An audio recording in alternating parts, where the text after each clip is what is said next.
Ja, pozdravljeni.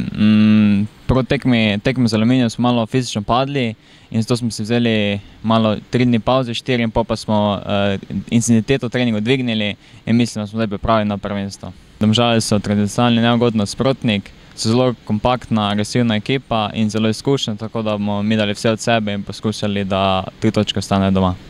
Pa mislim, da naše stanje je vrhunsko, reprezentanti so vsi vrnili in zdaj smo v polni zasedbi in gremo na zmago.